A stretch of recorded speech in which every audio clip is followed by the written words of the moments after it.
Oyez, oyez, oyez. Silence is commanded by this honorable commission. All those having business, draw near. Thank you. You may be seated at this time. My first order of business and my first charge is to make sure that everyone who's in attendance, thank you for being here and good morning to all of you. But let me make sure that you are in compliance with the deputy when he says silence is commanded. So I'm gonna ask you to please check your electronic devices, including the commissioners.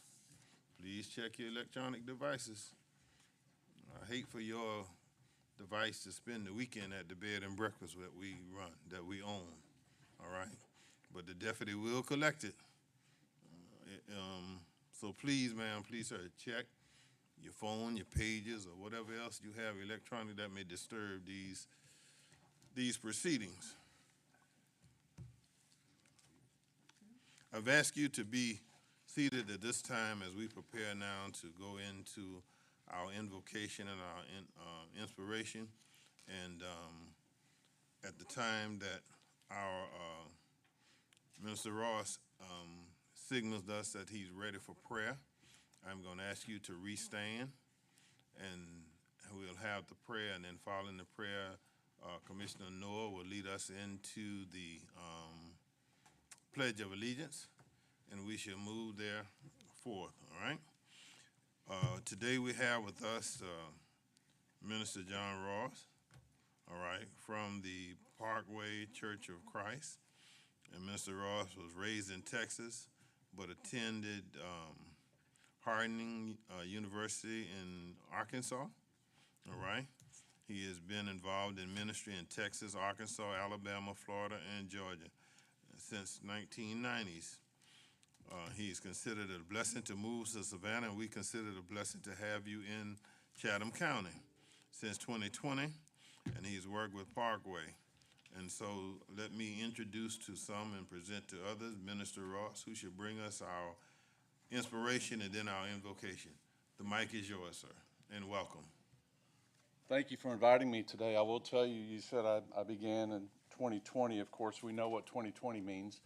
And I would encourage anyone going into ministry, don't go during COVID. It was a challenge. But the timing of my invitation this week, this will be my second time to address this committee. The timing is beautiful because of the Christian calendar and what is coming up very soon. As a matter of fact, beginning this weekend is something that is very significant in Scripture and in our lives. It is the beginning of what we call Passion Week. You know, if Scripture says something one time, it makes it very important. When all four Gospels record it, it's something that we need to stand up and really pay attention to. And this particular celebration for this weekend, which is Palm Sunday. Incidentally, if you want to hear a sermon on Palm Sunday, I invite you to come to Parkway Church of Christ at 10:30 on Sunday morning, 4360 Ogeechee Road. But we will be celebrating this Palm Sunday when Jesus crossed over the Mount of Olives and descended the hill to a parade-like atmosphere and entered into the city, the holy city, for the last time. Unfortunately, we also know the rest of that story, that within just a few days, the cheering that he received on Sunday stopped. And by later in the week, the same people were calling for his crucifixion, which is what we celebrate next week. Not so much the crucifixion itself, but what happened on that blessed Sunday morning that the world calls Easter. I prefer to call it Resurrection Sunday. And that is the day that the tomb was abandoned. The tomb is empty. And that's our hope. That is our goal. And that was all made possible by Jesus. Paul tells us in 1 Corinthians chapter 15 that if that didn't happen, then our faith is worthless. If that didn't happen, we're doing all of this for nothing as far as our faith is concerned. I believe in the resurrection. And I hope that everyone within the sound of my voice believes that Jesus raised from the dead. And I also hope and pray that if anyone listening does not, that they will find him, that they will place their hope and trust in him. Thank you again for allowing me to be here today, and I'm ready. All right, may we stand? Holy God, our Father, as we remember this week the blessing of Jesus, I pray that you will bless everyone here, bless this council, bless those who are being honored today, bless the business that's going to be taking place. And I ask, Father, that you please, everything that's done, I pray that it'll be done in your glory, in your name. All the decisions made, you will have already been consulted. I pray, Father, that you be with this meeting today, bless it, and thank you for allowing me to be here and taking part. In the name of Jesus, we pray. Amen. Amen. Commissioner Noel? To the flag of the United States of America and to the republic for which it stands, one nation, under God, indivisible, with liberty and justice for all. Thank you. You may be seated. To Minister Parks, just before you go, do we have that certificate over there? All right, we didn't have the certificate. All right, let me thank you for coming and being with us today. And if you will, I'll have Ms. Gail get in touch with you when you're having some services in the afternoons, all right? Because I too am a pastor, and I'm from 8 o'clock in the morning on Sunday until noon. I'm kind of locked in, but I do have a chance in the afternoons, on some afternoons, to visit. And I would very much like to come one day and worship with your congregation, all right, or one afternoon, especially, even if you're having Bible study during the week. If it's one of those where I'm not at my own Bible study, and I'd like to come and just to fellowship with you all so that we can have. At 6:30, Parkway Church of Christ. All right. All right, I'll get Ms. Gail so she can find that and put it on the schedule, all right? Thank you so much for what you did for us today. Let us have roll call. Chester A. Ellis, Chairman. Present. Bobby Lockett, District 3, Vice Chairman. Melinda Scott Hodge, District 2, Chairman Pro Tem. Anthony Wayne Noah, District 1. Here. Patrick K. Farrell, District 4. Here. Tanya Milton, District 5. Present. Aaron Whiteley, District 6. Here. Dean Kicklighter, District 7. Marcia Buford, District 8. All right, let me say, Commissioner Kicklighter is communicating with us by text message. There's an accident on 16 that's blocking them from getting into town. All right, so he's caught up in that traffic, and he's trying to get out, trying to find a way to get her so he can get here. So he may show up a little late, so don't mark him absent yet. Let me also, while I'm speaking, let me have a motion to excuse Commissioner Hodge and Commissioner Buford as they both were in training today. So moved, Mr. Chairman. Properly motion and second that they be excused because of training. Are you ready for the question? Please cast your votes. All right. Good. Let us now move on. Let me call on Commissioner Milton, who shall introduce our youth commissioner of today. Thank you, Mr. Chairman.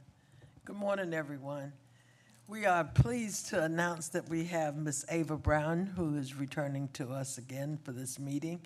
Ava is a senior at Woodville, senior student at Woodville Tompkins, and she, well, I guess I'm gonna give her a secret away. She's interested in cosmetology. I guess it's pretty obvious, huh? She does her own hair.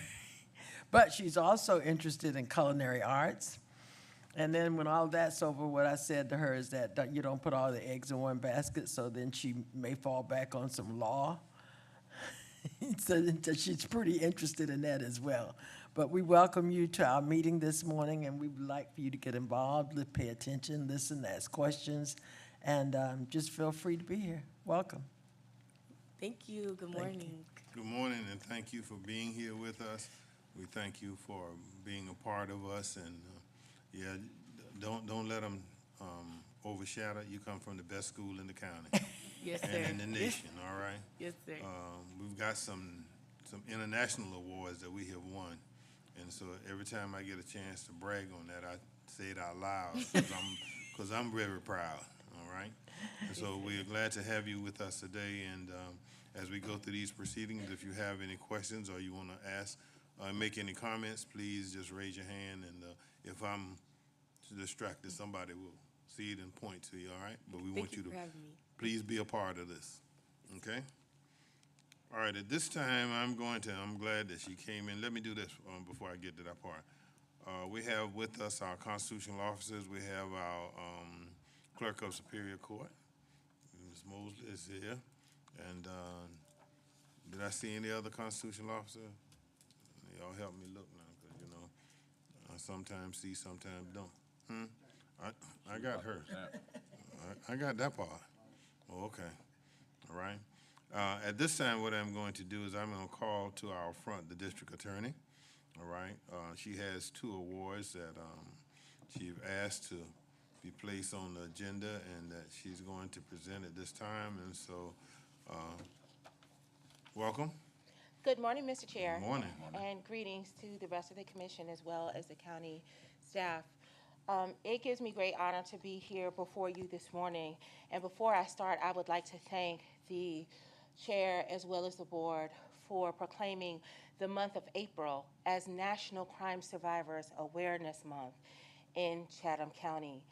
This event, recognized on the national level each year by the Department of Justice, is designed to highlight the survivor struggle and also to do community outreach events based on education, awareness, and developing collaborative strategies to continue to assist survivors of violent crime, not just through the court system, but also as they segue into a life of freedom and independence. This year's theme is kinship, connection, and healing. And our office, as the district attorney's office, has done and sponsored several events and scheduled several events during the month of April to recognize this. But we would be remiss to honor National Crime Survivors Awareness Month without giving recognition to one of our local pioneers who is no longer with us, who made it his business to make victim services a priority, and that is the prior district attorney, Mr. Spencer Lawton.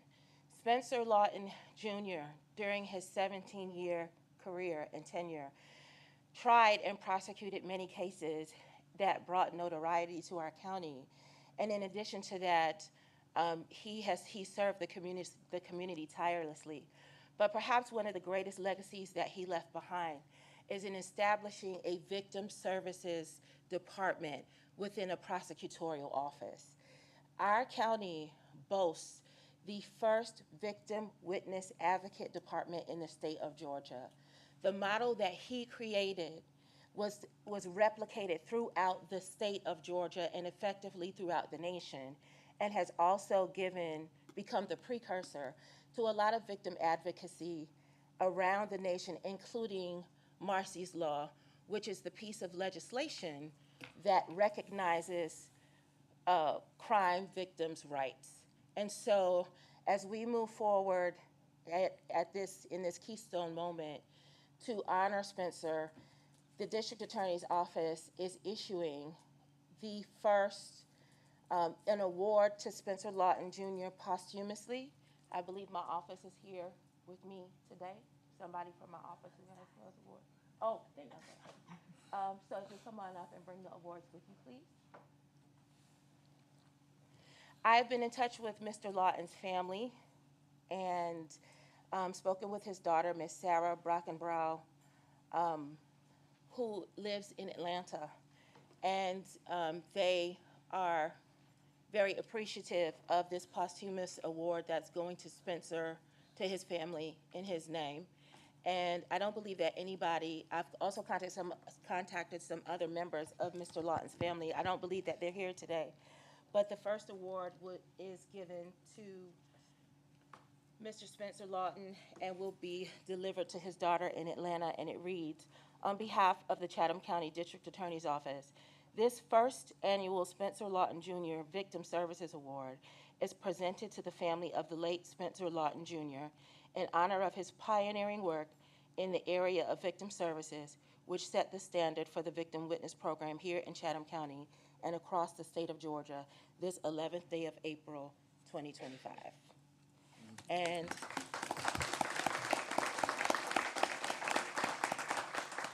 And there's a plaque for his family to go along with that. That will be delivered to them. The second thing that we're doing, not just to honor Spencer and his pioneering work, but also to lift the cause of victim service agencies, is to spotlight a particular agency in our community who has done outstanding victim services work. The data shows that there was 6.6 million violent crimes in the state, across the nation in 2022. Of those, only 42% were reported. And of those 42% reported, only 9% of those individuals received victim services as a result of their experience. We have many victim services agencies here that the county is well aware of through its programs and your funding and support through 5% funds. But this year, the district attorney would like to award its first annual Spencer Lawton Jr. Victim Service Award to Theros Place Incorporated. Is Theros Place here? Thank you.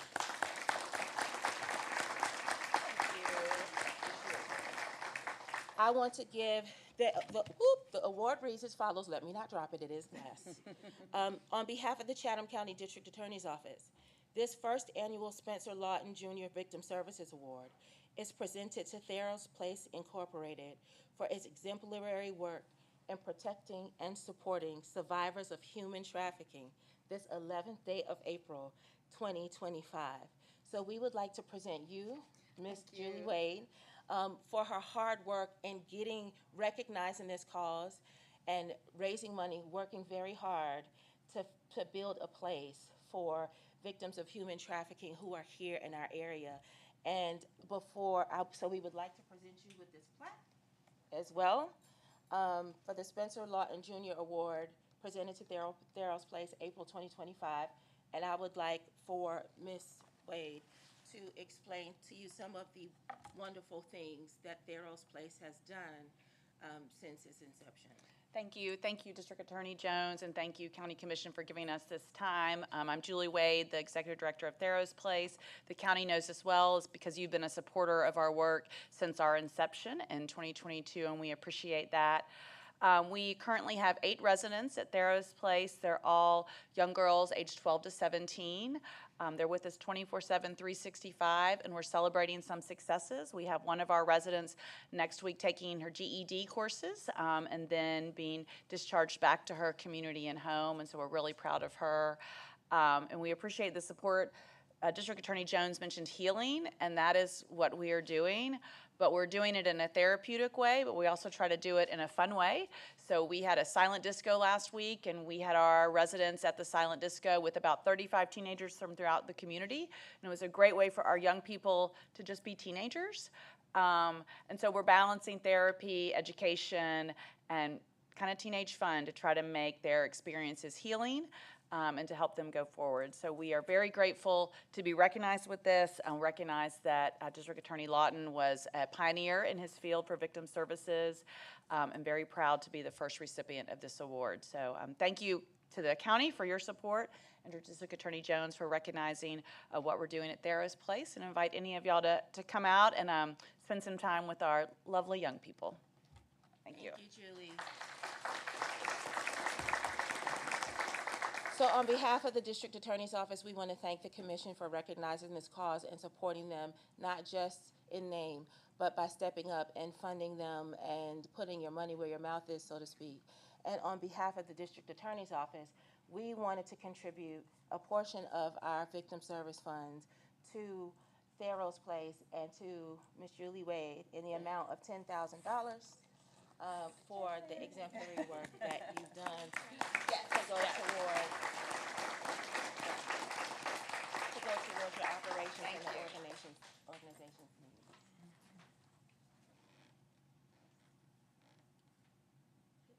Thank you very much. Oh, sorry. Yeah, before you move, there you go. Balance yourself, yeah, balance off. There we go.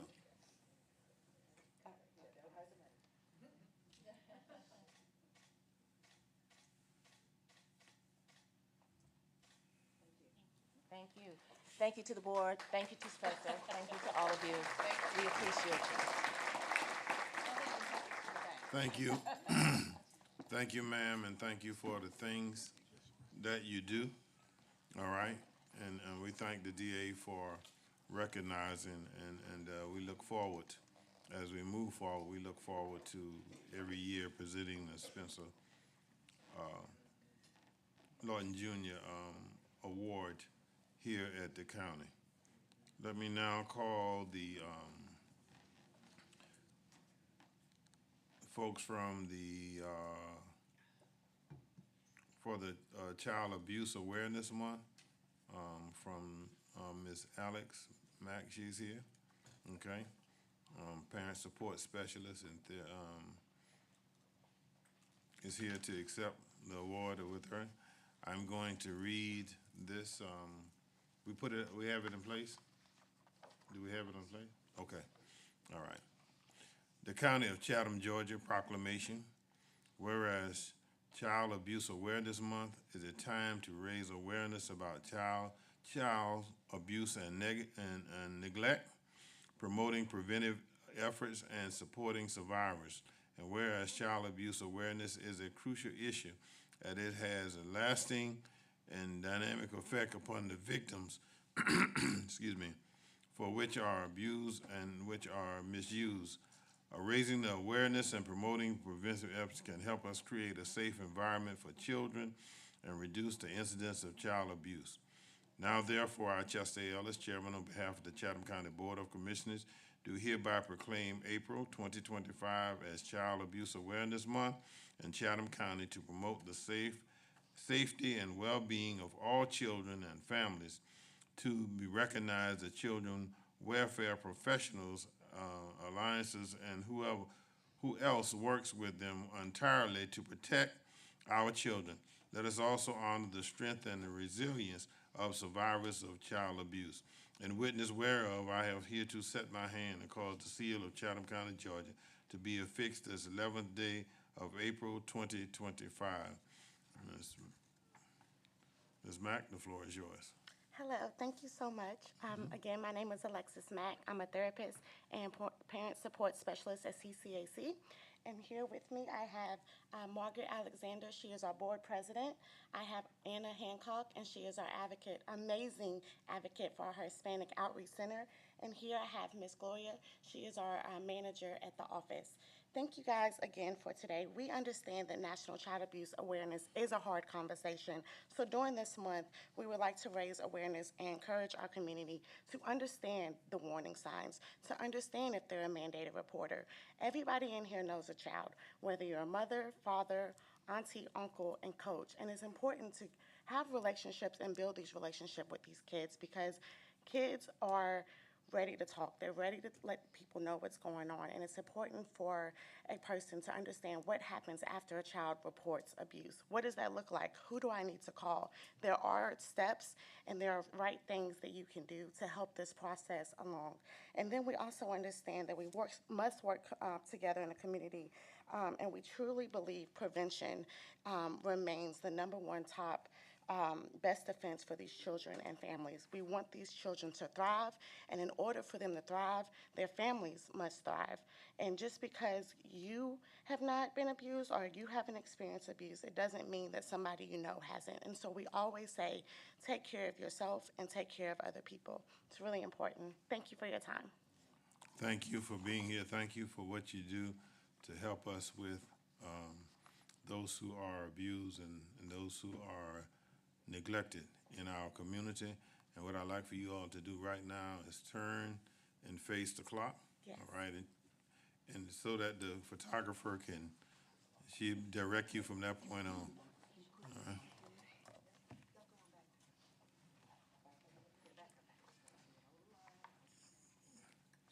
Y'all balance out so that the award is in the middle. There you go.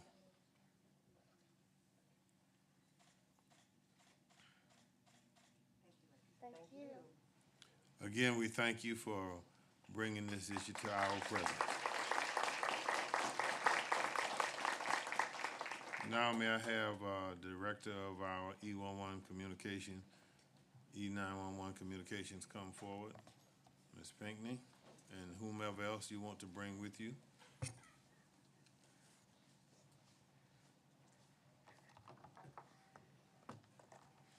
Proclamation. The County of Chatham, Georgia, proclamation whereas it was the concept of Patricia Anderson of the Coast County, California Sheriff's Office in 1981 to dedicate the second week of April to the men and women who serve as public safety communicators, and whereas in an emergency, most America depend on 911, and each day countless public safety communicators answer distressing calls for help, respond with the service that save the lives and property of citizens in need and assistance. Now, therefore, I, Chester A. Ellis, on behalf of the Chatham County Board of Commissioners, do hereby proclaim the week, and it's the 13th. Straighten me out the dates, because I understand that the dates on here. It's the 13th through the 19th, right? Yes, sir. All right, and they got the 19th through the, all right. April the 13th through the 19th as Telecommunicators Week in Chatham County in recognition of all telecommunicators in Chatham County, and urge all citizens to extend their appreciation for those who dedicate their lives to the service of the public. And witness whereof I will hereto set my hands and cause the seal of Chatham County, Georgia, to be affixed this 11th day of April, 2025. The mic is yours. Good morning, everyone. Good morning, Chairman Ellis, County Commissioners, Youth Commissioner, and County Managers. I have with me this morning 911 Administrator Marthea Scott Thurman. I also have Communications Officer Giselle Moore, who works directly in the center. Also, Deputy Director Russ Palmer, who is over technology and training for the department. I also have one other person here, Cecily. You would come forward, stand with us. Thank you all. Cecily is one of the supervisors in the 911 Center. Thank you all for acknowledging the work that our communications professionals do every day by designating the week of April 13th through the 19th as Public Safety Telecommunicator Week in Chatham County. This is an honor not only for telecommunicators at Chatham County, but also telecommunicators all over the land and country. Our theme this year is based upon a soundtrack dedicated to communications professionals entitled Unsung Heroes. And that soundtrack was made by Sam Young, which gives a great picture of the life of a telecommunicator. As we all know, a great deal of attention is given to addressing procedural errors that are made by dispatchers and public safety personnel in general, as it should be. Our department has the appropriate disciplinary and training measures in place to address issues as they occur. However, not very much attention is given to successes and the vital role that these individuals play in our society. In 2024, 559,863 telephone calls were made into the call centers. There is a process. When you look at that number, that's a lot of calls. But in addition to that being a lot of calls, there are a lot of processes that have to take place when you're handling each call for service. The call taker must determine the citizen's complaint by asking a series of questions regardless of the state of mind that the person is in at the time. They could be hysterical, they could be, obnoxious, using profanity, whatever their situation is. But the dispatcher or call taker has to sift through all of that and get the information that's needed to handle each call. And not only that, but they also have to give pre-arrival instructions. They have to give post-dispatch instructions, even down to how they disconnect from the caller. Some calls take only a few minutes to enter into the CAD system or computer-aided dispatch system for dispatching. However, such calls as childbirth and CPR require a call taker to not only coach the callers through this process, but also stay on the line until responders arrive on the scene. On every type of call of this nature, the caller is experiencing a level of hysteria because of the situation. Only highly trained and special people are capable of handling calls of this nature. And I'm sure all of our telecommunicators, we've all been telecommunicators, can attest to that fact. We also at this time acknowledge the vital role played by telecommunicators at the Non-Emergency Call Center that just celebrated its 1-year anniversary. So my hats are off to Kelvin Lewis, PJ, Russ Palmer, all of the NEC staff, project management staff and NEC staff for the role that they play and continue to play in ensuring that the 911 center staff can focus on handling 911 calls. When we came over to the county, we had about 26 openings, I believe. So now we're down to 8 openings. And that is even after having to, losing personnel to finding other career paths and things of that nature. So hats off to the staff at 911 for the work that they're doing to ensure that we're able to improve our services to the public. I have with me today Giselle Moore. Giselle Moore is one of our communications officers, and she just happened to be working today. And one reason why I bought her was because she handled a childbirth call. And she did this when she was fairly new at the job. She handled this call, and she coached the father of this child through delivering his baby, his son. Mm-hmm. So, and when I listened, yes. When I was listening at that call, it just made chills run up and down my spine because she's not a doctor, she's not a medical professional. She was fairly new at the job, but she used the tools that she was given, her training, all the training that she was involved in on the job, actually in the radio room, her certifications, all of that came into play when she was talking that person through childbirth. So hats off to her. And there's nothing better than hearing new life come into the world as a result of the training and all the input that she put into it, because we can do what we're supposed to do as managers, but she did what she was supposed to do as a person in training, learning her craft, and she was able to help bring this life into the world. Thank you, Giselle.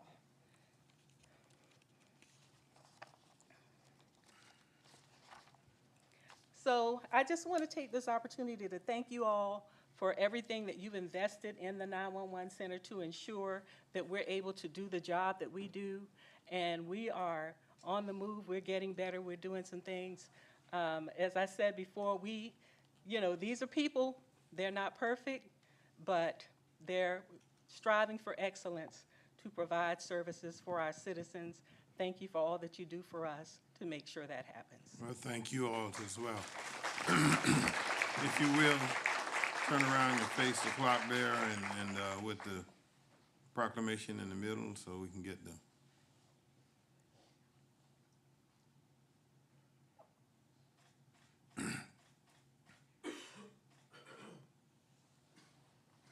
Again, let me thank you and let you know how supportive we are as a commission on the work that you all do. And I know that you all just got through going through a series of beat-ups, all right? Yes. You had to take some lumps and bruises that weren't merited, all right? They were totally taken out of context. The news folks grabbed something over a McGriddle, all right, and made a whole lot of noise about it. Had nothing to do with the services that were being rendered, all right? And let me thank you, because one of the things that I really want the public to know is every call that comes in is recorded and is time-stamped, and every response whether you're getting response back from the fire department or the police department or the EMTs or whomever, all of it's recorded.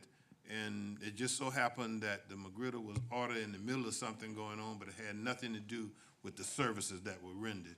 And so we thank you because you have to take up the beat up, all right? And just this morning, I gave to the PIO department, I've got another one of them emails from, what was that, World News or somebody news who wanted to know about the McGriddle order, all right? And so and I just want everybody sitting here to know, it was totally out of context that the story was aired and folks got hold to the conversation, all right, that was there. We wish it did not happen. It happened, but it is not at the point that the news is making it to be. And so, like I said to all the rest of them, criticism stops here. So it comes this way. I don't mind. But we want you to know how supportive we are and how we're moving forward with our new 911 center and getting things together, all right? Thank you again for your service. And thank you Okay? all. Thank you. At this time, let me recognize the manager, Mr. Manager, as we go to the Employee Service Award. Yes, sir, Mr. Chairman. At this time, I'd like to ask our Human Resources team, led by Ms. Mendy, to come forward as we recognize our county employees for their various years of service. Thank you, Mr. Manager. How appropriate that we would recognize employees for service awards after Ms. Diane comes and speaks to us with regard to E911 and the service that they bring to the entire county. We all take it for granted that we pick up the phone and dial 911 and we will get help. And we shouldn't take that for granted, and we thank you and we thank your department.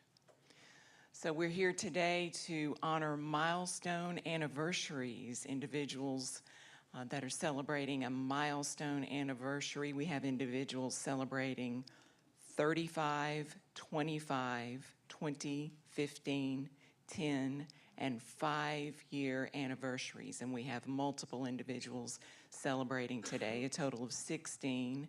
And together, they are celebrating 210 years combined of service. So we are so, so thankful for this opportunity to gather and to celebrate them. And so let us start with 35 years of service from Ms. Estelle Brown with the Finance Department.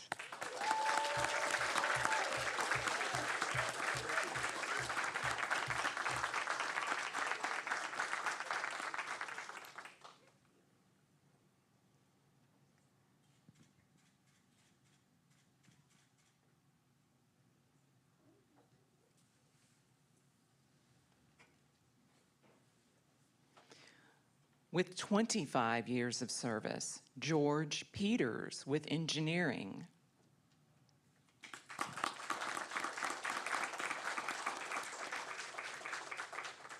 "20 years of service, David Nash with the Recycling Center.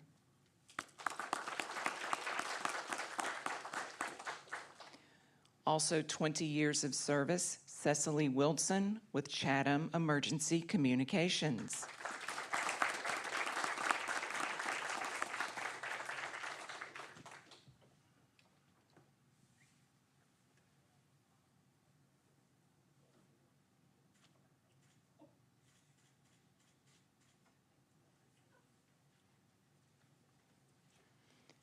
With 15 years of service, Carmen Palek with the Detention Center.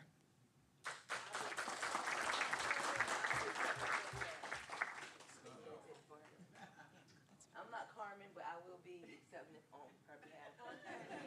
I'm her supervisor. No, you can't go like that. Come back in. Come on back in. Let her get back. There you go. When you substituting, you substituting. With 15 years of service, Miss Lynn Levine with the Clerk of Superior Court.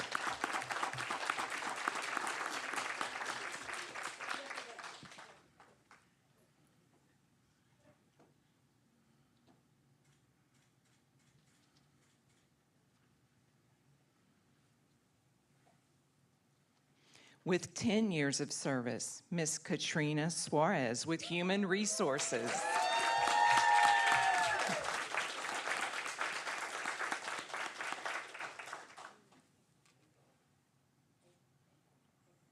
Nobody else from Human Resources want to get in this picture?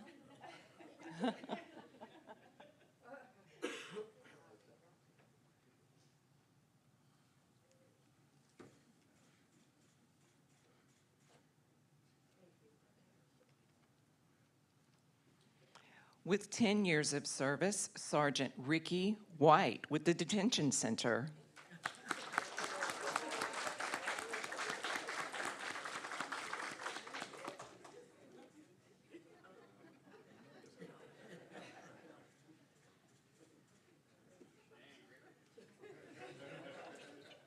Let me check them credentials later.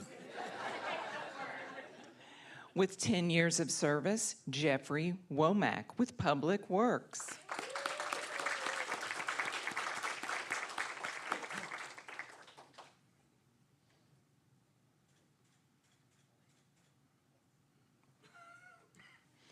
With 10 years of service, Michael Duncan with Public Works.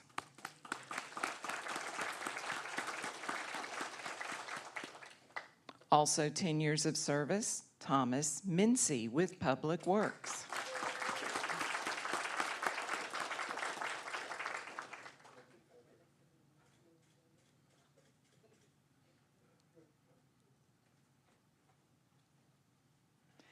Colleen Robertson with the Chatham County Fire Department, 10 years of service.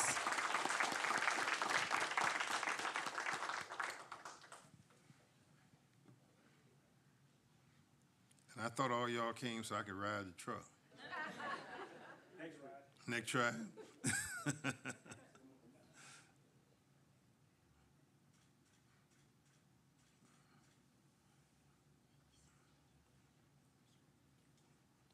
Y'all stay up here. Fire Department. Rawson Parks, 5 years of service, Fire Department.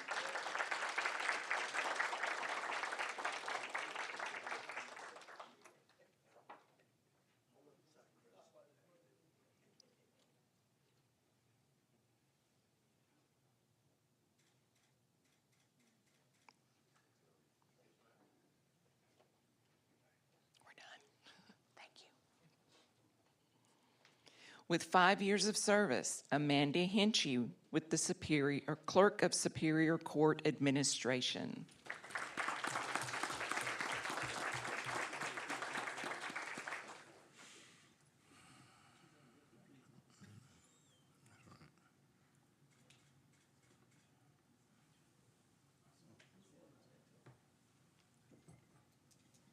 With 5 years of service, Ryan Houts with ICS.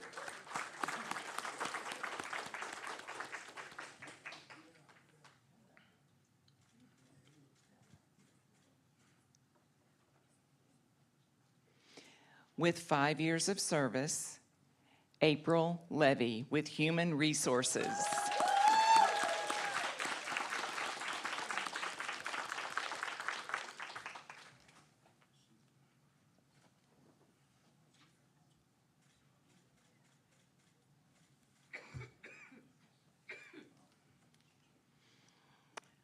On behalf of the Board of Commissioners, the County Manager's Office, and Human Resources, Chatham County sincerely thanks you for your service.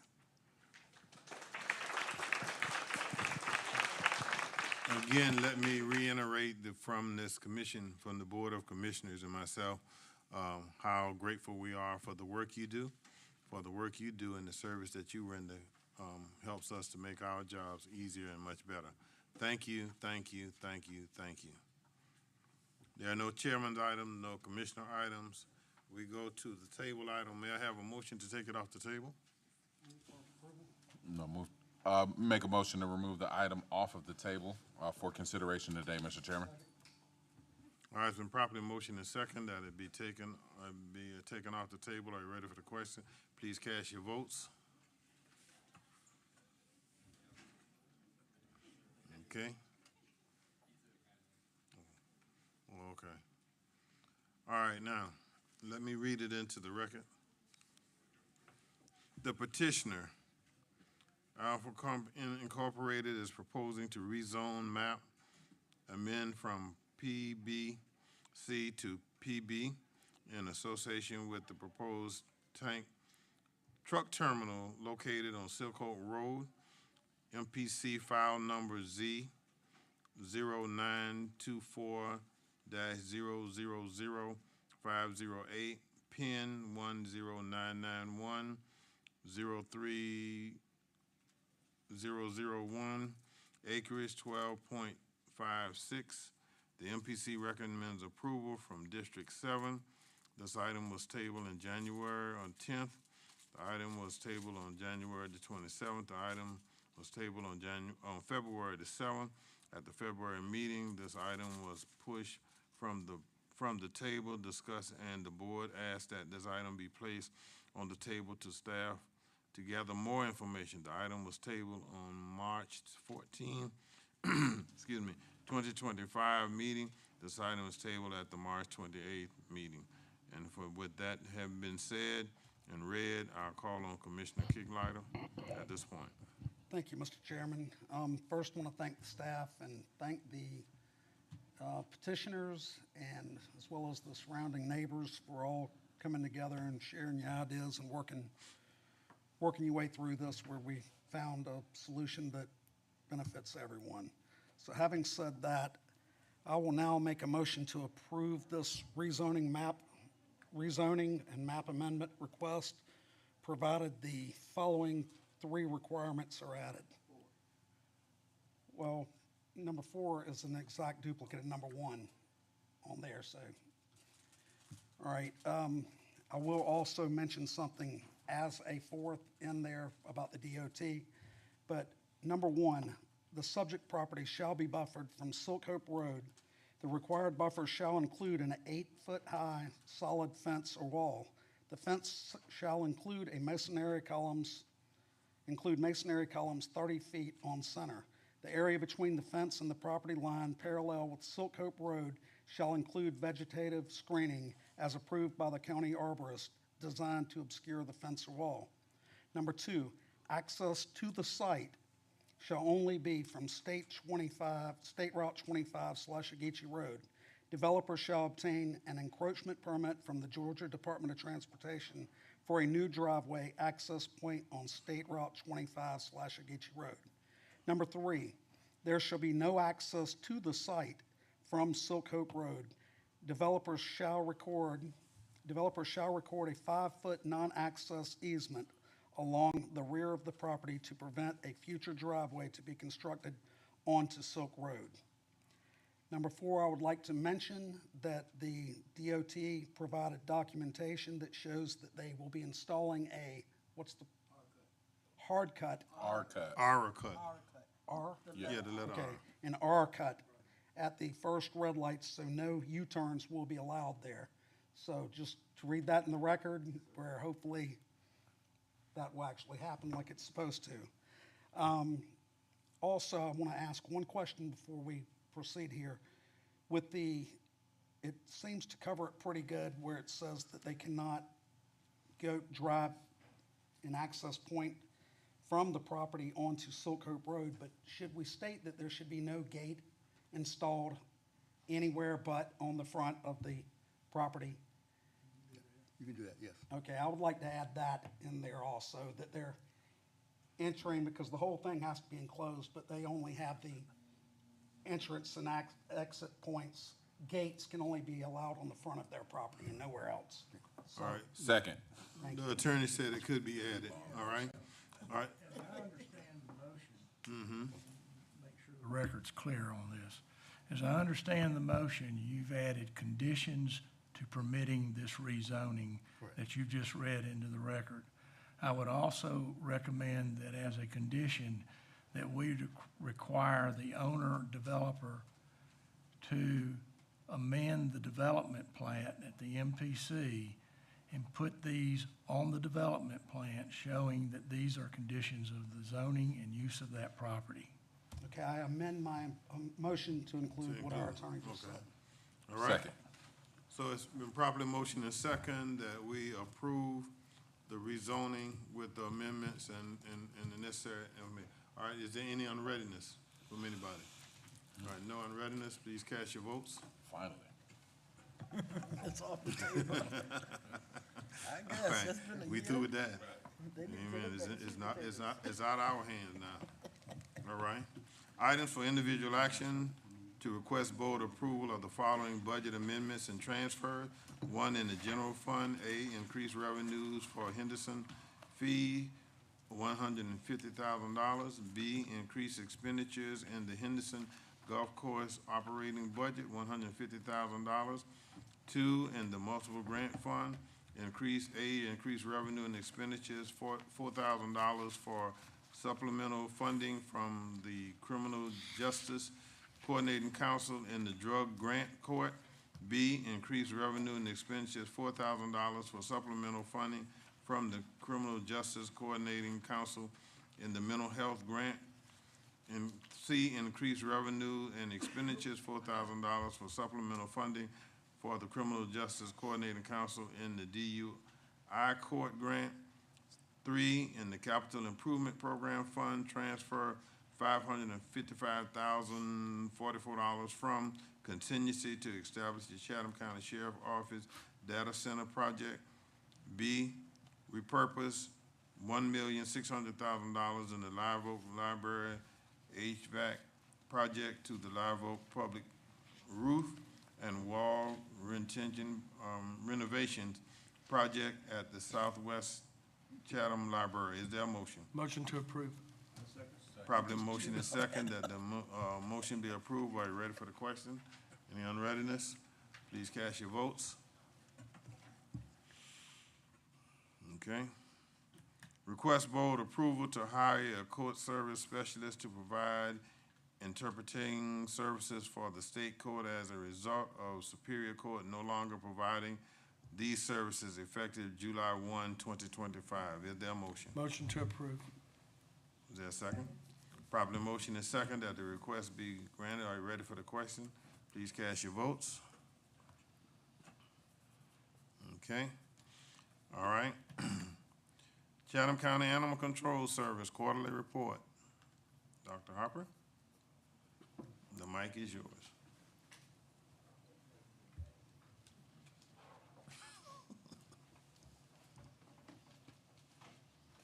Let me see.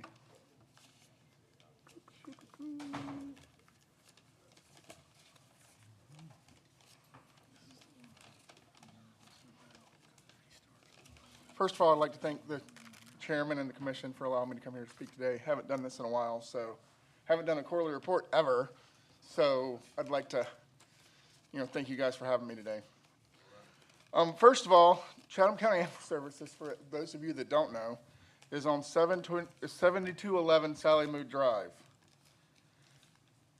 It is behind, I skipped a slide, but it's behind the Humane Society. We are not affiliated with the Humane Society. We are not the same thing. We are managed by Chatham County. We're an open admission shelter, which means we take in animals from throughout the county, and we take in strays as well as owned animals. The Humane Society is a 501c3 shelter. They have controlled admissions where they basically decide which dogs they're going to take, when they're going to take them, and how they're going to take them. They take animals from not only Chatham County, but from other places around the state of Georgia. I don't know that they go into South Carolina very much.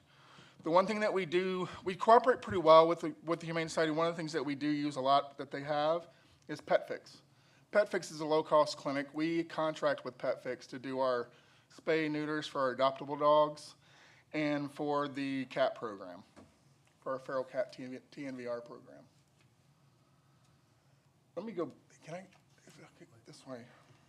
Sorry, let me go back to the previous. I want to go back to the very beginning. Sorry, guys. There we go, hold on. What I want to talk to you today is about just what our responsibilities are. We are responsible for the enforcement of the county ordinance and provide housing and care for unwanted animals in Chatham County. That includes stray animals, that includes injured animals. And we do this with a commitment to try to have most of the animals leave alive. As I started this, we were, this was in 2017 when I started, 2018 when I actually became director. We were more of a warehouse for animals. We had animals come in, they would stay there, we would try to get them adopted. If we couldn't get them adopted, then we tried to get them out, transfer out through rescues and things. As we've come in, like, National Animal Welfare has kind of changed a little bit over the last 7 years. And what they've come up with is kind of a gold standard for live release, meaning the percentage of animals that are released from the shelter alive is 90%. They call that the no-kill level. I don't like to talk about no-kill versus kill shelters because that's a pretty arbitrary term. And even in no-kill shelters, things happen. Anyway, so the ways we try to attain this goal is we impound animals only when necessary. We try to work with citizens. We try to work with people that we're going, when the officers go out, to try to avoid intaking the animals and helping them where they are. We also have a lot of programs within the shelter with the staff to provide enrichment and behavior modifications for the animals that we do take in to help make them more adoptable, hoping to get them into a home. The other way we do this is partnering with rescues, both local and remote in Atlanta and some out of the state, to actually move animals out of the shelter. You wouldn't believe how that there are states up north in the Northeast that want stray animals. They want us to transfer animals up there for adoptions because they don't have enough. The other thing that we do is we educate the public on animal welfare issues, and we provide assistance to those people that are in need. This is just kind of a list from 2017 to 2024 of what the live release record looks like.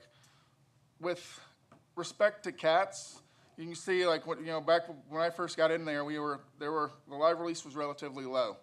We've slowly increased that in 2020 when we started our pilot program for TNVR. That changed significantly, and now most of the animals that we take in, as far as cats go, stray cats, are typically injured or sick, so we end up having to take care of those. As far as dogs, we've kind of stayed right there at 70% for a long time. But recently, with some of the programs that we've put in place, we've actually moved up, and we'll go to that at the end. So let's get to the nitty-gritty of what we do. The overview of the staff. We have one director, veterinarian. I'm one of the I started as a veterinarian, I became the director, so I do a lot of the veterinary work. We have an assistant director. We have our field services staff, which is our animal services officers. We have 7 of those, plus 1 dispatcher. We currently have 1 animal officer position open that we're interviewing for. I just got a message that we look like we're probably going to offer somebody probably this week. So we'll be fully staffed there.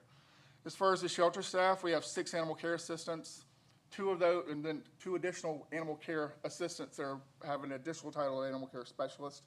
They're kind of the lead animal care specialists in the shelter. They take care of the animals and do adoptions and things. We have 1 admin, 2 clerical positions. The clerks are the ones that sit up at the front desk and are the first people that meet the citizens as they come into the shelter.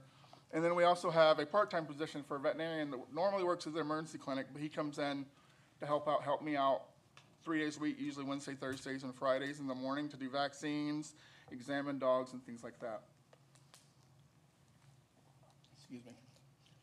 And then as far as the other part of that, we have a rescue adoption coordinator that's been here. She kind of coordinates with the rescue. She coordinates with adoption events, doing different various events in the community. And then our more recent position we have is a volunteer social media coordinator. I don't know if you guys have, we have an Instagram. I'll show at the end, we have Instagram, we have Facebook, and we're doing a lot more videos. And she's kind of in charge of handling all that stuff. And so it's out there. We get a lot of views, and we're doing pretty well with some of that. We're actually doing a live event with an Easter bunny this weekend. It's with an Easter bunny. It's a surprise. Well, I tell you here it's a surprise, but it's actually one of our officers dressing as an Easter bunny. So that comes up. Let's talk about hours of operation. This is one of the kind of the touchy subjects we hear from the public. So we're staffed. The shelter itself is open from 8 to 5 during the day, every day except for county holidays. That includes Saturday and Sunday. We are open to the public from 1 to 4:30, except for Wednesdays when we kind of close up to do internal training meetings and that kind of thing. But we are open to the public, meaning we're open. So that means if we have an emergency come in, if we have dogs that need to be dropped off, we have those things, and they call, we typically let them in. But when people show up to buy a tag, to buy something like that, we typically turn them away because we're not staffed. We got everybody's kind of in the back doing stuff versus being up front to greet people. As far as the field services, our officers, we have officers available 24/7. They respond to calls, typically non-emergency type calls, like nuisance calls and those things from 8 to 6 every day. And typically when people call for service, they call the shelter directly. They can sometimes reach us through the non-emergency line of the county or 911, but typically we encourage people to do that through the shelter. After hours, 6 to 8 a.m., the calls go through 911. And we respond to emergency calls. Injured animals, aggressive dogs, dogs that, bite cases, those kind of things, and police department assists. They also, one of the things that we, go with this is those calls have to be verified by the police department, meaning call comes in, a police officer goes out to verify it for the safety of our officers. We're just code enforcement. So they go out, verify the call, they determine whether they need an animal control officer or not, then we have the animal control officer go out. So in those cases, those typical calls are injured animals. The big one we see a lot of time after hours are bite cases, because we respond to all bite cases, because bite cases determine the case of the bite, whether the dog's vaccinated for rabies or not. They require the dog to be impounded, or whether it's a serious bite, we have to deal with that as well. So the other part of this is holidays were typically emergency only, just for staffing purposes, but there are always officers available to the public. If you look at our shelter, I don't know how many of you guys have actually come to see it. We've painted some murals and things in there. It'll make it kind of spoof it up a little bit. But we have 12 bite quarantine runs. We have 6 isolation runs. The bite quarantine are bite cases. And if a dog, in Chatham County, if a dog bites someone, it has a mandatory 10-day quarantine period, whether that period is at the home, if the dog's been vaccinated, or at the shelter because it hasn't been vaccinated, is determined by the health department. They go through that. They tell us what to do with the dogs. We have, all our runs are inside-outside runs, meaning they have guillotine doors, so they have inside, what you're seeing in this picture is the inside of the shelter, but I have a picture later where you can see where you have a kind of a door that goes up and down that you can let the dogs go in and out, so they can be in and, if it's nice outside, we can let them kind of run outside. Cats, we have 8 stainless steel banks of cages with 9 compartments per bank. And I just put on here a little thing about, to remind me about some of the things that we do as far as vaccination.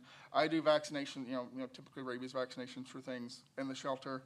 We do microchipping. We do community education events and stuff at the shelter.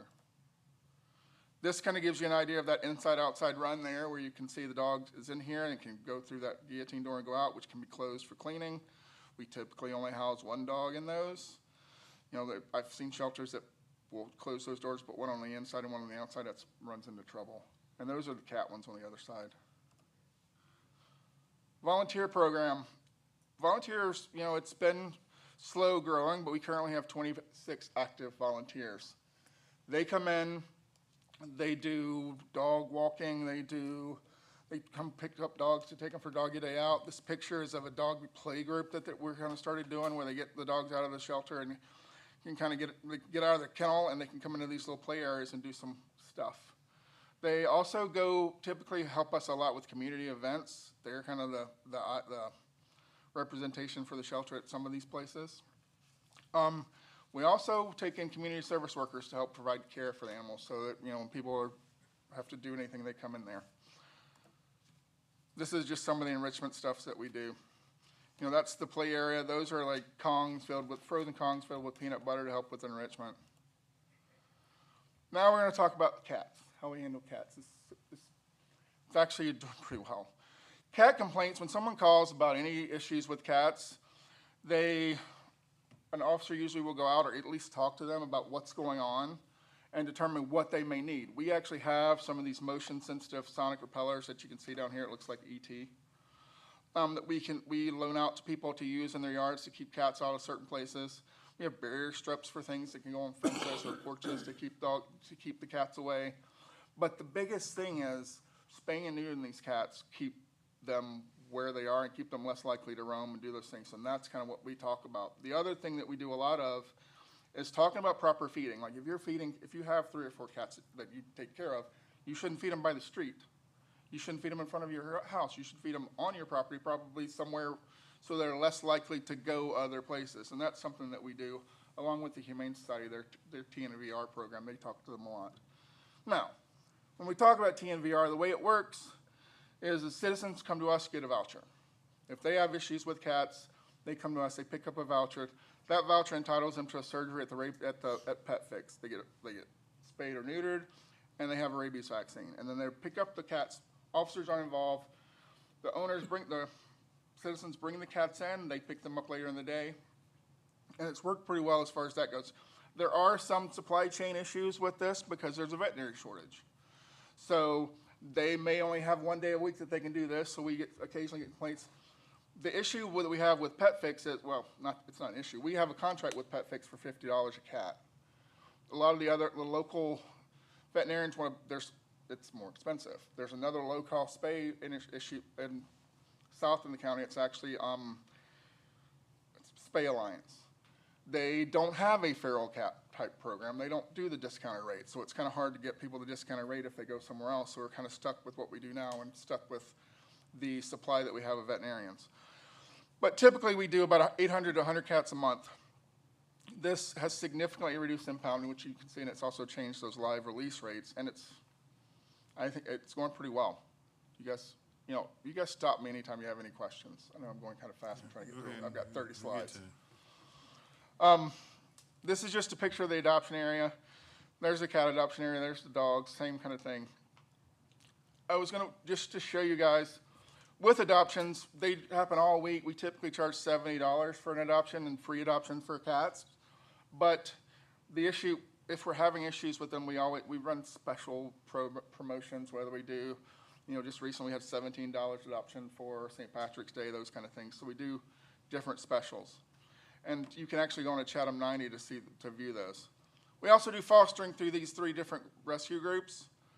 They partner with us. Renegade Paws is one of the big ones that works with us a lot. They will pull animals from the shelter, and they do foster programs because they can manage the foster programs and all the calls at all hours of the night for different little things that the dog did, when the dog ate a plant or the dog did this, and they deal with those.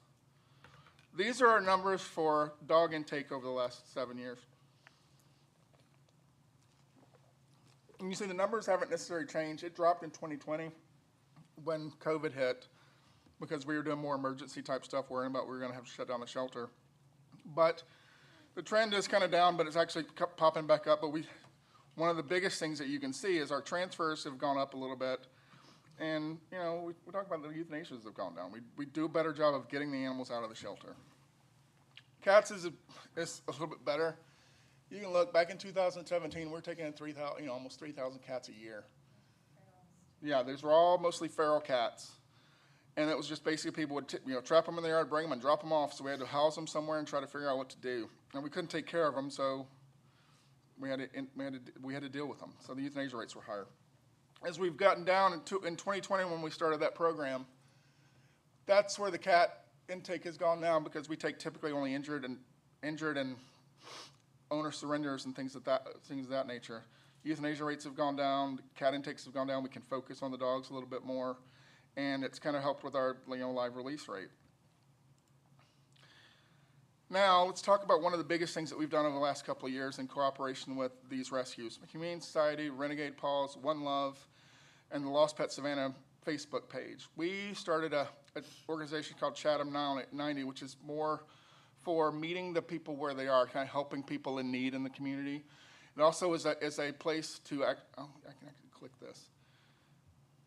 It's actually a place where you can go to find, to post lost and found animals. You can view lost and found animals.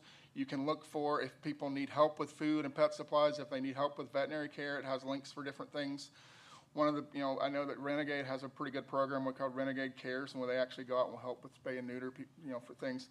And we use this a lot, our officers use this a lot to help people when we go out on calls for, whether it's a nuisance or whether it's welfare concerns.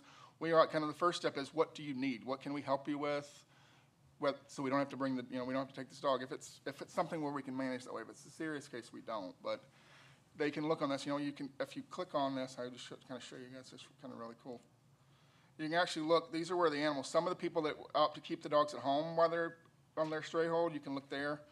But this is, you basically can click on here and look at all the animals that we have for adoption. I recommend each one of you do this today so you can pick up a dog from the shelter. Okay. But you can look on there to see those. It's been a big deal. One of the things I learned as I started is that the rescue organizations don't like the shelter, and some of them don't like each other. Everybody has their own opinion about how things are going. They kind of clash a little bit.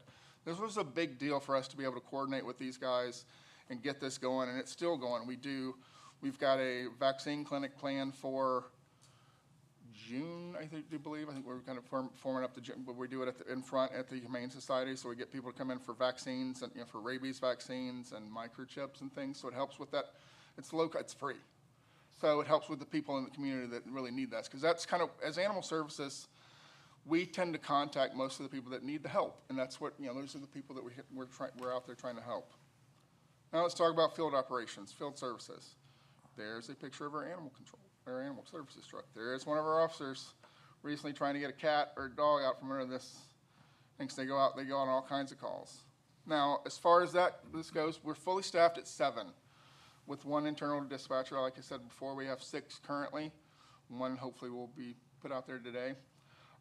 That's the contact number, and like I said, after hours they can use 911. The other thing that we use is website submissions, where you can actually go on to our website, and right there you can actually report a complaint, and you can actually put that in there.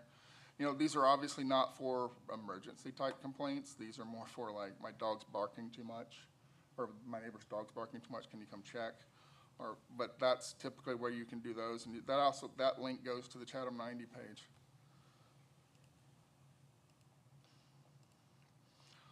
Officer service calls. This is kind of one, you guys are kind of probably get these calls, and this is why I want to kind of go over this. We have different priorities. Priority 1 is all the ones that are listed here. Bite cases with a human victim, a dog at large that's aggressive, a law enforcement assistant, an injured animal, or certain welfare checks, whether it's weather or whether the dog's in danger. Those calls are responded to. Those are emergency calls. They're responded to as we get them. The other calls will go back. We've got like this picture of this dog. Like, that's an emergency call. That's a welfare case that we're looking at that we need to check on. Of course, again, a nice picture of the child about to bite somebody, so that's another bite case.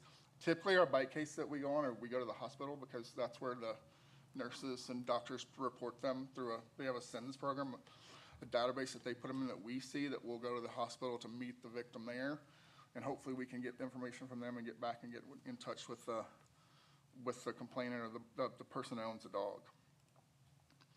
2, these are ones that aren't necessarily as high priority, but welfare checks, confined strays, follow-ups for those things. We try to get out there to talk to them, but we also allow the officers to try to contact them however we can, whether they call them on the phone, whether they respond. A lot of them like to use text messages and things like that with their phones to actually talk to these people to tell them what's going on. Those are priority 2. We try to get through all those by the end of the day, at least make some sort of contact with the people that have called for these various complaints. Priority 3, nuisance calls and dogs at large. These are our 2 kind of highest volume calls, but they typically are ones that take a lot of time to deal with. Nuisance calls like barking, nuisance calls like, my neighbor's dog comes in my yard, those kind of things. Or dog at large, which I took this picture in here to kind of display what a dog at large is. A dog at large means the dog's off its owner's property without a leash, without control. Some people, that's the definition. This dog is definitely not in, it may be on somebody's property, but it has no leash. Typically with dog at large, we get calls like that all the time, and I'll show you the link to the calls, but they'll call, they say, I see a dog at large. Okay, well, that's fine. Do you know where the dog is? We try to get more information, like, do you know where the dog lives? Because if by the time we have an officer respond to this call, the dog's probably not going to be there. These are, 70 to 80% of the time we don't see the dog when we go out. We try to go out, but we try to get more information to know where the dog is, what's going on, and leave a door knocker hopefully at the house where the dog belongs. Priority 4, those typically are like more of the follow-up type things, like home quarantine follow-ups, going to recorder's court for citations, those things, and those are, that's kind of the timeline for those. The other thing that animal services officers do, we assist with the hurricane evacuation at the EAA, and they're the ones that kind of drive the animals to the shelter where we evacuate with the animals. When people bring them to the EAA, they'll drive those animals, but we also have to take our own animals depending on how many we have at the shelter at the time of an evacuation, we take those. We actually have an agreement with up in, I just blanked on the name of the city, but the city where all the traffic is when you're heading toward Atlanta. It's Henry County, but it's McDonough, yeah. So the McDonough shelter will help us out. They actually have an arena there that we would set up if we needed to evacuate animals. The other thing that we do is respond to help with natural disasters, like with the flooding that we recently had. We were out there helping to get animals out there. We'd get calls, people having, chicken, there's a lady that had like 80 chickens. They eventually found a place to take them, but we were out there trying to set up, we actually have, with our evacuation trailer. We actually set up a small shelter over off of, at the Red Cross to house, there were 4 dogs, I think there's a picture in here. There were 4 dogs that they brought to the shelter, and we set up with food and cages there for them to help back during the flooding. Yeah, we responded to a cow on 516 once. We do some of those type things. We did it. Yeah, they wanted us to sedate it, and I told them that our trank guns that we have won't penetrate the cow. So we ended up, I got out there and we actually just kind of corralled it up into one of the mounted patrol trucks and drove it back. It was a calf. It wasn't really a calf. It was only like 300 pounds. We've responded, we used to try to respond, depending on the officers that we have, sometimes they'll respond to random things like gator calls. We try not to do that. But yeah. Priority is to keep animals in the home. We educate them. The officers will go out and educate them. They reach out to rescues if they need to. One of the big things that we do is all animals are scanned for a microchip when we get there. If they have a microchip, the officers try to get them out and put them, contact the person. There's a website that you can use, and they try to get them back to home before bring them to the shelter. If they can't, they bring them in. Now, in cases where violations, where we need to cite people, one of the biggest complaints that we hear, and you probably hear some of these too, is we can't cite somebody for something that we didn't see. And if we have citizens that are complaining about something and they don't want to go to court and be a witness, there's not a lot we can do. We have to have witnesses. We have to have people that want to go to court and do these things. We see that a lot of time with nuisance and dog at large, where people don't, they're like, my neighbor's dog runs loose all the time. And, we go out, we talk to them. Whenever we're there, the dogs are in. They may have pictures. They send us pictures, but to go to court with those, they have to go to verify that they took the picture and that they saw this. If they don't do that, we can't do anything. And that's it's kind of the frustrating thing with a lot of the stuff that we do, is people see stuff and say stuff, which is great, and we can look into these things. But if we can't get cooperation, because a lot of the things that we do, like, it's a neighbor dispute, they don't like each other, or they want to be anonymous, and it's fine if we can find something at the time, but if we can't, and we can't have an officer put their eyes on it, we can't do anything, and citations won't hold up, and we typically can't do much. And we've had a couple of cases where, even when the officers did see stuff, it's, who knows. Typically, when we do go to court, we're heard the first and third Mondays of the month in Recorder's Court. If we have a pressing thing, they can bump those up, but that's typically the days that we have when we're on their docket. One of the biggest things that we hear is raccoons. I put on there, we don't typically handle calls for raccoons, alligators, snakes. We do handle calls for chickens occasionally, with chickens at large. We've impounded ducks before. We actually had a chicken recently at the shelter, a rooster. But we do respond to those. Typically, I always direct people to the Georgia Department of Natural Resources. They actually have a 1-800 number. I didn't put it on here, but I can get it to you guys, so you can call and actually get on the list. They don't typically do a lot of stuff with raccoons. We live in a place where raccoons live. We try to talk to people about, hey, pick your garbage up. And if you're up in North Georgia, you see like all the bear-proof trash cans and things. It's kind of, maybe some of these neighborhoods may need something like that just to keep these raccoons. One of the things I will say is a raccoon during the day does not mean rabies. It most likely means babies. They kind of forage for food, and if they're just kind of walking around outside just in the daytime when most people think, I was taught that when I was a kid, if you see a raccoon in the daytime, it's got to be rabid. They're only out at night. Typically, they're looking for food. A lot of times they'll have, it'll be a female looking for, trying to feed her babies, whatever it is. As long as they're like, if they're just walking out there. Now, if you see a raccoon that's stumbling and acting funny, that's a different story. And that's something that we can help with the response with the DNR, but the DNR is the agency that's trained to deal with that, and they usually handle those. The one kind of wildlife thing we always respond to are bite cases. You know, if you have a raccoon that bites somebody, or have a dog that chases a raccoon and gets it and then ends up biting the person, then we do respond to those type things. But we try to leave the wildlife stuff to the wildlife specialists. Here's the list of all our calls. In 2024, we responded to almost 5,400 calls during the whole year. If you look, like the big ones, dog at large, welfare, and aggressive dogs. Like dog at large, aggressive, because if a dog looks at people funny, they'll say that it's aggressive because that gets us to come out, which is fine because we should, but because there are legitimate complaints with these dogs. But those are kind of our big ones. Bites, there are a lot of bites in Chatham County too, and we do a relatively good job with, you know, dealing with the bite cases. But if you look, the dog at large calls are our biggest calls that we receive and go out on or contact people on. And 80% of the time, those calls are just calling somebody, say, yeah, we'll be out. Hopefully you can give us some evidence and we can do something different. You know, sick and injured. One of the things that we do with sick and injured is if it's during the week and I'm there, those are brought straight to us. If they're overnight, we have an agreement with the local emergency clinic that they go in and they can determine what, you know, they'll go in and provide like just stabilization care if they need to, if it looks like it might be owned, or if it's in a condition where they can deal with it, then they'll do that and then they send it back to us. They usually call me and ask for any kind of issues, and I can kind of direct them on what to do. Future goals. One of the big things that we're looking at as we get the staffing issues going is to extend our hours. We know that we can get more people in the shelter after that 4 o'clock, and so we're looking to extend those later. The other part is that, you know, some more disaster response training for the officers, some basic animal handling classes, possibly training classes for public for adoptable animals, just to kind of be more full service. And the other thing is to try to find more veterinarians to kind of expand the services for the community.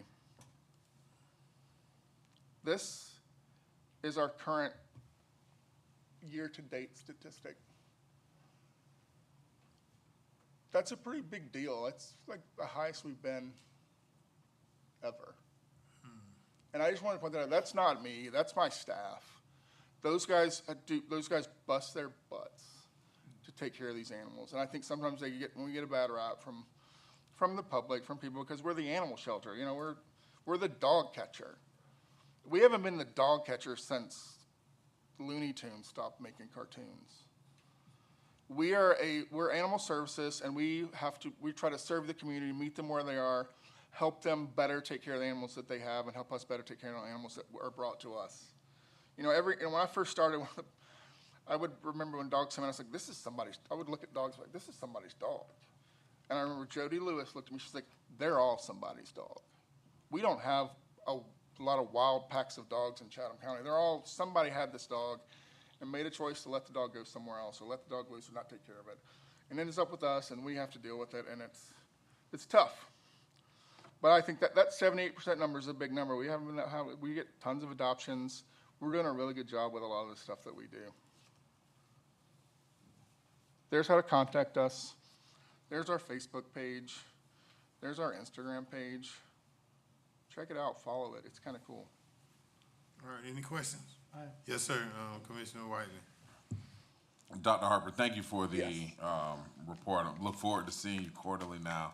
I think it's very important that we, you know, enlighten the public on what animal services does. And I want to also just take a second to offer, you know, thanks to Commissioner Noah in a discussion that we had to actually advocate for this. So thank you.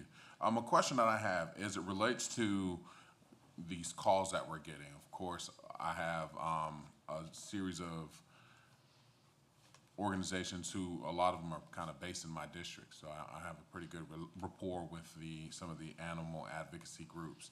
And one of the biggest complaints that I get is a call is made and then there's not much follow-up made to the caller. So can you kind of expound upon like what that process looks like? I do understand, kind of similar with code enforcement, just because you called it in doesn't mean you're entitled to get to find out what happened next necessarily, but can you kind of expound upon what that process looks like when you get a call in, let's say for a welfare check on an animal, how that typically plays out?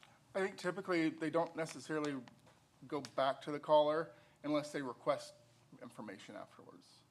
So if if a caller calls in and said, hey, can you go check on my across the street neighbor's dogs in the backyard and let me know what happens, then we typically try to do those things, but there's always that investigatory part of that it's an ongoing investigation. If we're gonna cite people, we're trying to keep that, kind of not spread information.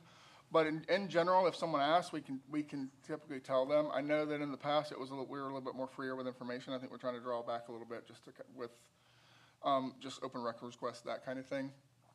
But the other part of this is if we have a lot of calls that are secondary, like so-and-so told me that this is happening, are you gonna do anything? We don't typically respond to that person because they're not the primary respondent. But if they're asked, we typically will respond, and I know there are some cases where we don't, whether it's an ongoing issue or things. But typically, they call, they say, hey, can you give me, kind of give me a detailed, kind of tell me what happens. We tell them, say, we went out, we didn't find anything, we didn't find anything that we needed to cite for, we didn't find anything that we needed to take the dog for. It may be that simple, and there may be some people that want more information. So I think there's sometimes a give and take with that. Yes, sir. All right, thank you for that. My last question is in relation to the goal that you shared of trying to have animal control officers available later into the evening. When do you find? No, I'm sorry, that was having the shelter open later. Gotcha. I thought it said AOCs. Maybe I was wrong. All right, so when are the peak times that you're seeing calls for, say, bites or welfare checks? Is there It's a typically level of? it's typically 4 to 6, and that's when we try to have most of the officers on we try to adjust their schedule so that most of them are on the streets during those times. It's when people get home. Right. People get home, they start to see things, or kids getting out of school, they start seeing those things. So it is typically in the afternoon, so 3 to 6, 3 to 7 are typically those. And we've been kind of adjusting this as we go along. With Officer Reed is kind of looking at some of the statistics with when calls come in, because we're seeing a lot of, we don't see a lot of, most of the stuff in the morning is kind of follow-up stuff, from 8 to 11, there's not a lot going on. They kind of do a lot of their admin stuff. But that school out to about 7 o'clock at night when people get home, that typically is when our more higher volume calls are. Mm-hmm. And we're looking to kind of extend, we say emergency only calls from 6 on. That's kind of a gray area because we still kind of respond to some of those. Gotcha. All right. Well, thank you. And one other thing I'll ask, as we talked about, you spoke about the TNVR and how we've been working with the Humane Society to do the spaying and neutering. What does that volume look like? Because I'm curious from a fiscal standpoint, how much is that costing us? So if we're doing 100 a month, that's $5,000 a month. So basically, on average, how many are you doing? Yeah. So on average, it's between 80 and 100 of the cats specifically. Gotcha. Yeah. All right. Thank you. All right, Commissioner Milton? Thank you for that presentation. I just have a couple of questions, and one, are you accepting cats now? We accept sick and injured cats. Sick and injured? And So- owner surrender cats, if someone has an owner surrender cat, but we're not, just normal strays that people find, we typically have them reach out to rescues first. What's that process? They'll call one of the rescue groups in the area to try to see if they're accepting cats. I mean, if it's a stray cat, it's more than typically, if they just find a cat, it more than likely belongs somewhere. It's not necessarily just a cat that's out there, it's an outside cat. There are about 10 of them in my neighborhood. Right. And They I came don't from think that somewhere. they, They came from Somebody's somewhere. feeding them, and that's the thing, is typically somebody's feeding them. If we They have came issues from with that. somewhere. They belong to whoever they came from, because let me tell you, that happened to me. We had a person who moved across the street. She brought one cat. The next thing we know, we had 24. All right, the cats were having the kittens were having babies, and that stuff started expanding. And so we told her, listen, you brought around, we ain't having no cats around here before you move here. You brought them here, so now you got to do something with this stuff because they're all over everybody's stuff. All right, and one of them got up under the car. No, got up into the wheel well, and that thing ate him up, and they had to take out my whole engine and stuff out of my car. So that belongs to them people who brought. So those cats belong to somebody. They not just people say Right. stray, but they're not actually stray. They belong to somebody. No, what the general idea now is calling them community cats because that's what Yeah. they are. Call And what? typically what we Community do, cats. we take, I mean, it's a case by case basis. If we have issues with these things, most of the time, the best thing to do is trap them. If they're trappable, we'll get them spayed and neutered. Then those cats don't cause as much of an issue. We found, talking to the officers, we went out for years to the same place, picked up the same cats all over and just brought them in, took care of them, and we're done. Now we're seeing more management of that where it's not as big of an issue. Yeah, there are going to be pockets in other places. And there are times when we have to make that decision to, we're going to try to find these cats a home. The problem is once they come into the shelter, they don't leave. And They don't leave? they don't leave. Nobody wants them. Nobody wants them, and if they're if they're feral, we can't take care of them. They're free. But a lot of times what'll happen is, we have different programs with like farm to cat, cat farm, I say cat farms. It's like working cat programs where people take barn cats and go out with animals. So we spay and neuter them and send them to them. But we don't just openly accept cats because it overwhelms the shelter and overwhelms everybody. It is. Okay, okay, I just needed you to say that out loud, so that they'll know that. So Yeah. those little kits that you had, that's on the side of the house, what's in there, and does that just send them away, or does So, it? yeah, what it does, it's a solar repeller, so it's charged by the sun, motion detection emits a noise. Typically, you use it for wildlife and things, and you can put it like in planters and things, and it can kind of keep the cats from coming in. Some people, there's different kind of plants that you can plant in your garden to keep cats away. There are different like spiky things that people will put in their garden to kind of keep cats away. One of the biggest things that people can use is if you have flower beds, putting a bunch of pine cones in them.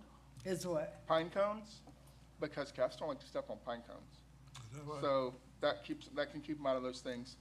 But yeah, the solar repellers, we find it, typically somebody can call and they can borrow them for a couple of weeks to see how they work.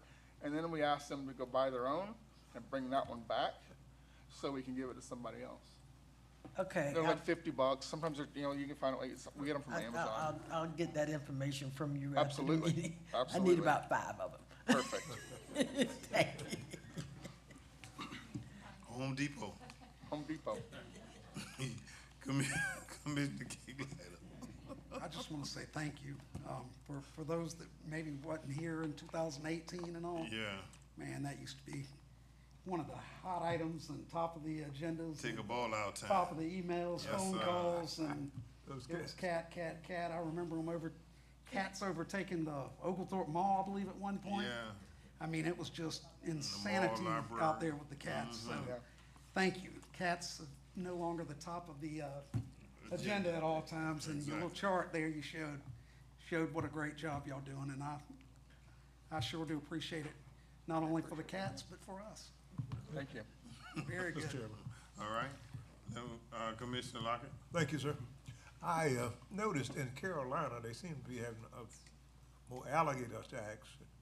How are we doing over here as far as alligators? I haven't heard any. They don't bother with alligators. Trapper Jack. We don't mess with them. Trapper Jack's the one that does Yeah, it. that's Trapper Jack job. But Don't- I haven't heard, we haven't had any, typically what happens is alligators eat little dogs.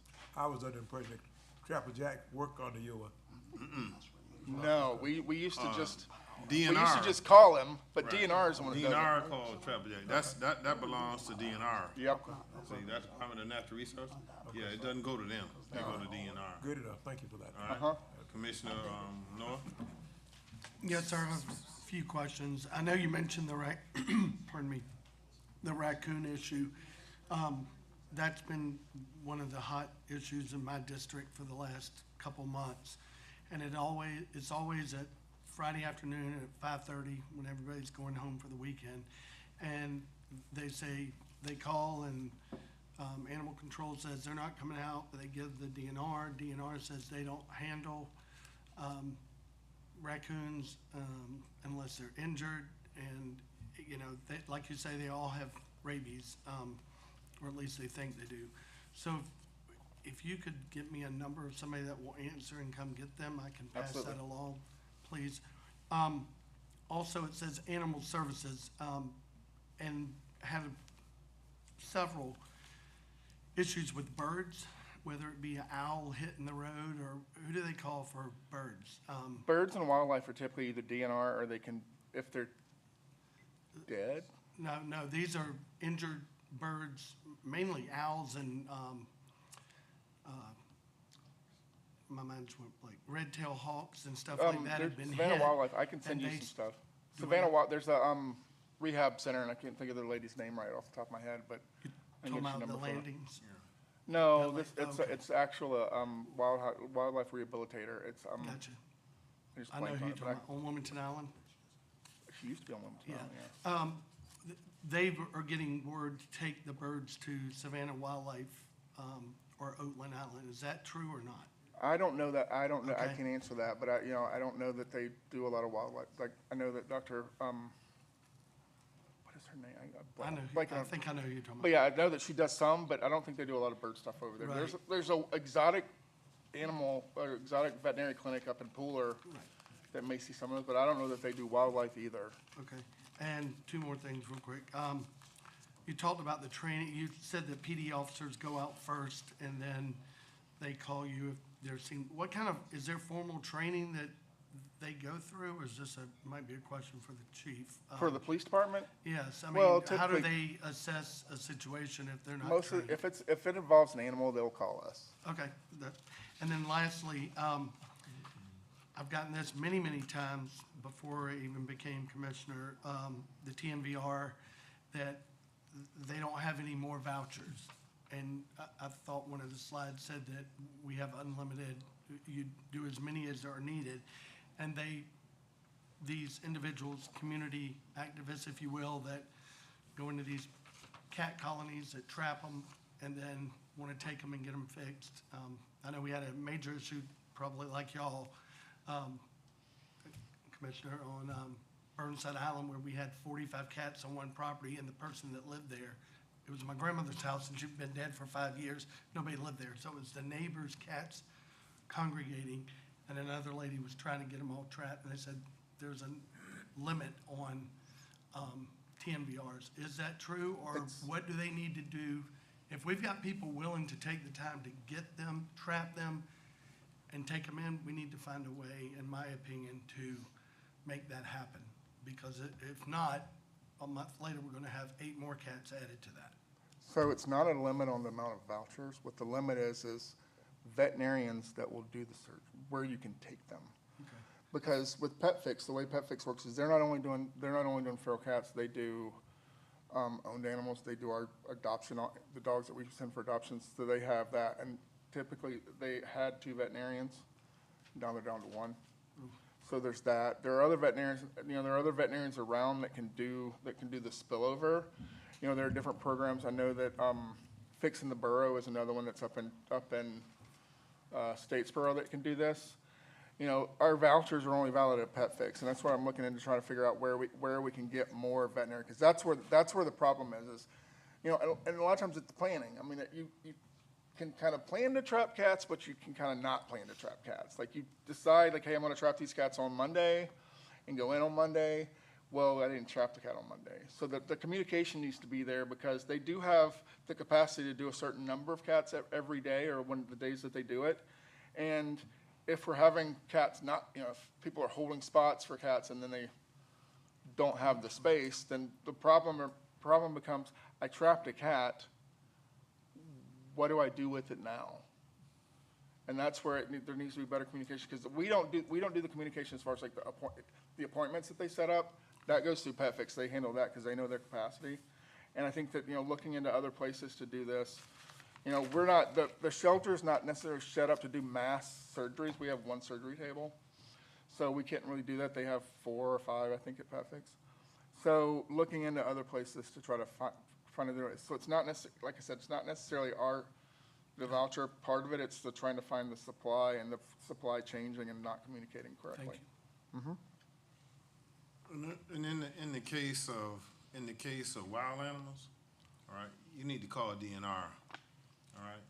You don't need to call Animal Services, you need to call DNR, because, I had a call from someone who lives on Wilmington Island, all right? And, the birds that they were talking about actually were baby eagles. Yeah, you don't want That had either died or somebody had killed them. And so DNR will go out and get those and do whatever they need to do with it. So if you have an owl or you have some, wild animal that's injured on the road, you need to call DNR. They're the one who handle that. If you're talking about alligators, call DNR. Let them call the experts in, because that's not what Animal Services does, all right? And I don't wanna sound mean, but I need to sound factual. We aren't a hospital for animals. We just can't store them all. We can't get them all. And Commissioner Kicklighter, before we used to have, before what, 2018, 2000? And we used to have them stacked up in here, and they used to take up all our agenda. And so those things that we provide, and he gave you a list of what we provide in this presentation, but any of those other things, especially when I tell people all the time, when they call me about the deers and about the raccoons, they didn't move where we are, we moved where they were. And so therefore you got, so if you're telling me the deer coming in your yard and eating your flower, that's because that's where the deer lived before you moved there. And so I don't want to sound mean, but we can't come and trap deers, all right? We can't come and trap raccoons and possums. Or pigs. We can't do that. If I could, I've been going through your website, the Chatham 90, which is great. I don't see it if it's there, but maybe y'all could just add wildlife and give the links to the places they would go. After I went through all this stuff today, I'm like thinking that we need to have better communication with that. Then that way, because the way everyone's not as trusting in the government as years past, they can at least see it right up front that we don't do the wildlife. Here's your link of who does, and so that would be. And put DNR number on there, so Yeah, it they would know be to a call big DNR. help. Yeah, they only have like DNR only has like 2 rangers. That's all right. I Let know, them call. that was that's how it happened in the past, where we Yeah. got pushed into doing stuff with raccoons, and we kind of pulled away from that. So. Yeah. Okay, all right. Anybody else? Thank you, sir. Thank you, guys. All right, let's go on to Chief Hadley.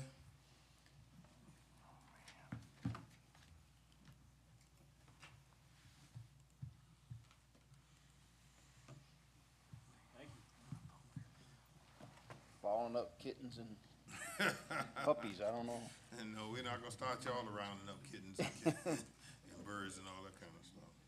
It's not for the police. I know y'all got a busy executive session, so we'll try to get right at this. Well, not afternoon yet, good morning. First and foremost, I wanted to thank the commission, county manager's office, and all the other departments that provided support to us during Captain Marcus Graves' funeral. It was very touching, a lot of text messages, outreach cards, flowers, things of that nature. Commissioner Wiley, thank you for coming and reading the resolution provided by Chairman Ellis. So I just wanted to, I'd be remiss if I didn't say that. So thank you very much. It was very heartfelt. Just giving a 2025 year up to date on our Part 1 crimes. Our robberies are down so far in 2025. Our non-domestic gun assaults have decreased. Our total violent crime is 10 below last year. Most property crime numbers are very similar to last year, within a few numbers. We did have several arsons this year. There's a slide later on in the presentation, and our total property crimes are down 15%. So our total crime is down 18% so far this year. So we started off in 2025 with some very good numbers. This just shows the distribution of Part 1 crimes throughout Chatham County. So in their respective beats that are indicated there in the black circle. Moving on, again talking about the arsons on Wilmington Island. We had 8 different arsons on Wilmington Island. We worked very closely with Chatham County Fire. They did a great job partnering with us. We did have an arrest made, and we had 12 different charges relative to these investigations. We do have Orange Crush support. We've been on weekly phone calls with, facilitated by SEMA, with Tybee PD and Chief Hayes out there. We'll be doing traffic control on Highway 80, making sure Wilmington Island, Whitmarsh, the associated islands have plenty of presence. We'll have the same staffing that we had last year, kind of all hands on deck, so we canceled any vacations, things of that nature. We will not be on Tybee. We'll be on unincorporated Chatham County, but obviously if they needed our assistance, they would call for us. But things are going well. Don't anticipate, of course, you can't always anticipate everything that's gonna happen, but we had a really good year last year. The event went on, off without too many issues. So I'll continue to update as we move forward. We do have some scam warnings, increasing numbers of attempted scammers using many different approaches. Contact made with victims either by phone or email. Come off as being a bank employee or Apple or other IT employee. Police officer, usually from the sheriff's office. They're so sophisticated that they'll put you on hold. They'll have recordings in the back. Welcome to the Chatham County Sheriff's Office, and this and that. It's pretty elaborate that they do. So if I can just say, if anyone calls anyone from the Chatham County Sheriff's Office or pretending to be from Chatham, we do not ask for money. We do not make those phone calls. Please do not hang up immediately and call us, and we'll come out and take a report. But we just felt we needed to put that out there because it does happen. And even, I do know of even people personally that are very smart, intelligent folks that get you kind of caught up in that. So just be very careful about gift cards, giving any banking information over the phone, anything of that nature. We did have our pinning ceremony and recruiting ceremony out at Bible Baptist. Thanks to Pastor McInerney for providing his facilities for us. Chairman Ellis came out, as well as County Manager Mr. Kegler. This was on February 6th. It was a really nice event. We hadn't had one in a while. That's why we had all this number of people that either got promoted or were being pinned for the first time. So thanks for all that came out and attended. Appreciate that. We did identify a new neighborhood liaison officer as Officer DeAntoinette Rodriguez Hairston. I'll ask you to say that 5 times real fast. But no, we call her Dee. Dee is a fantastic young lady. If y'all remember Esquina, if everyone remembers Esquina White, who was fantastic, very much cutting that mold. So we're very excited to have her start in that position and start organizing some community events. Obviously, with our staffing, we haven't been able to identify or fill that position. But we kind of got to the point where we may not get our staffing to the point that we'd like to. We just have to have this position filled. So we went ahead and did that, and we're very much excited for Dee being in that position. We did have some Exchange Club awards. Our Officer of the Year was Officer Jesse Germanario. He's our new homeless liaison officer. If you haven't met him, man, he is dug in. He is dived in and dug into that position. Very excited for that. Detective Nicole Kay, and second year in a row, Lieutenant Mark Cartwright won the award. So congratulations to them on their recognition. And that is my presentation. I'll be glad to take any questions. Thank you, sir. All right, thank you. Keep doing what you're doing. All righty, appreciate it. Thank you. Yeah, great job. All right, we go now to the action calendar. All right, is there anything, let me extend to Commissioner Kicklighter before we go to the action calendar. Is there anything on the action calendar caught your eye that you need to, or nothing? All right, so may I have a motion to accept the action calendar in its entirety? Motion to approve in its entirety. Probably motion to second that the action calendar be accepted in its entirety. Are you ready for the question? Please cast your votes. All right. All right, we have a first reader. Amend to add Article 13 to Chapter 21 entitled Health, Safety, and Sanitation, wherein regulations of urban camping and proper use of public space is established as part of the Chatham County Code. This is the first reading, and we'll have the second reading, and we'll have anyone who wants to speak on this ought to come at that time, okay? We don't have any second reading, so Mr. Manager, we're in your camp now. Yes, sir, Mr. Chairman. At your desk, you should have a couple of updates, one from the Parks and Recreation Department, another from Safety Net Planning Council, their updates, so you'll have that in case any questions come up. And I also want to remind the board of our upcoming workshop on Monday at noon here in the chambers, and we're going to be discussing the impending SPLOST 8 referendum. That's all I have, Mr. Chairman. All right, there is a need for us to have executive session for Litigation and a administration. litigation appointment, And land acquisition. land acquisition. May I have a motion for recess? So moved, Mr. Chairman. Is there a second? Properly motion to second that we recess until executive session. Please cast your votes.